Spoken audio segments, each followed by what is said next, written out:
Hey everyone, welcome to my channel. This is where I analyze the stock market and go over some stocks I might be interested in if I'm interested in stocks at the moment. But it's what I'm doing, and you need to find your own way through the market because everyone is different. You might benefit from some of the things I say, but you might not benefit from other things I say just because everybody's situation is different and I don't know your personal situation. With that, let me say this is one of the most unusual stock markets I've ever run into in my 40 years of investing. It has to do with the inflation rate. Now, the last time we had serious inflation was in the 80s, the 70s and the 80s, and it really was something. And what we have a Federal Reserve chairman who wants to be a reincarnation of Paul Volcker. He's worried about his legacy and what he's going to leave behind. Now, we have indications that inflation is going down. The Cleveland Federal Reserve has nowcasting, and their nowcasting is a prediction of what inflation is going to be. And they're predicting that in July that they're going to have 3.22% inflation. That's inflation dropping to the threes, people. That's major. That's a major drop. And also, trueflation is indicating that the real inflation rate right now is 2.38%. They use many more sources of data, and they're much more current, but 2.38%. They're more or less saying the Fed is done, because we know there's a lag effect to their rate increases, so it should continue to go down. But the main factor is that I think he's bent on the stock market going up. He does not like that. That is not good for inflation.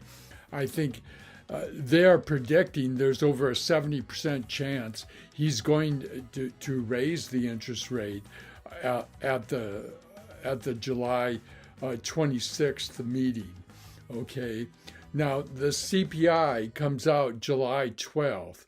Okay, so we'll have a good indication of what's going to happen. But my question is, and my thought is, on July 12th, we get the CPI, and then he decides on the 26th.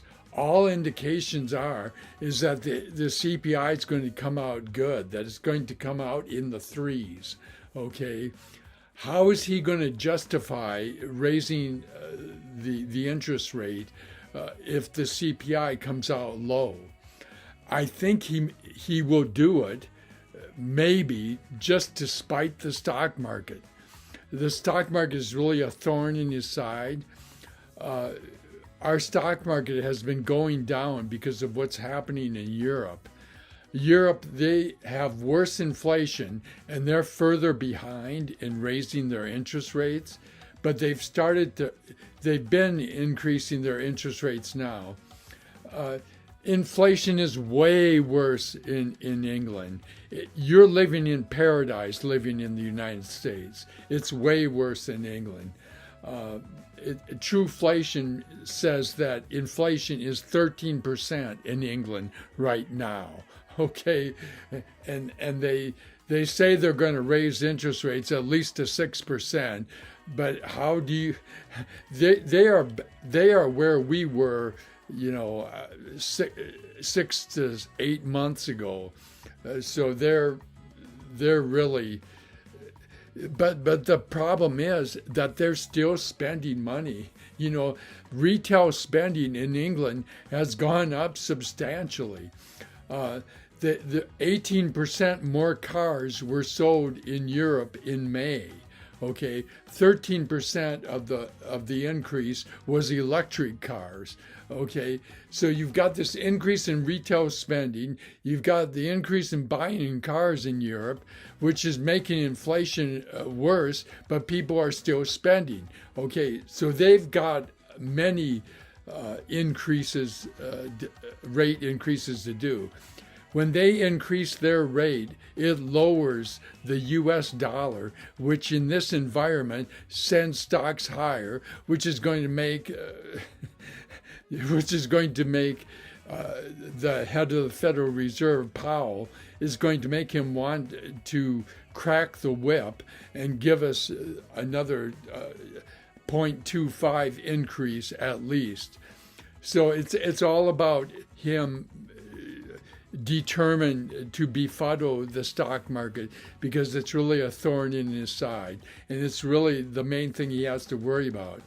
We know inflation is going lower. Oil is down to the low 70s and sometimes the high 60s per barrel. Incredible. But we have all these incongruities. Bitcoin is over 30,000. Okay, how is that happening? Okay, I think Bitcoin follows the beat of a different drummer. Housing starts in this country, in the United States, are up 22% in May. Okay.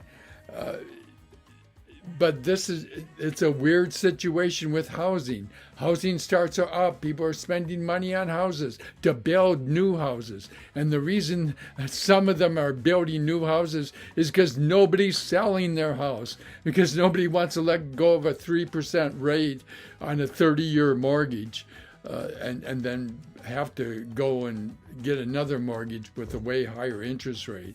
So everybody's staying put in their house, which is leading to housing increases, housing starts increasing. So you have these weird side effects. You never know exactly what the consequences of a particular action are going to be, and boy, is that the situation in spades with the Federal Reserve and interest rates. It does, to me, it sounds like it's working. It looks like we have a possible soft landing, but the stock market is confounding it. And the more the stock market goes up, the more he's going to be determined to raise the interest rate another 0.25%.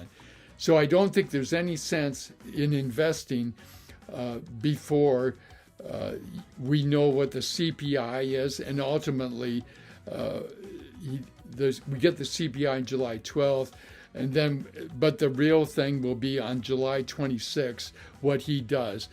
I'm not going back into the stock market until after July 26th, or at least until I hear his reasoning behind either increasing or pausing, continuing to pause on the interest rate. I think it's a fool's errand to do otherwise.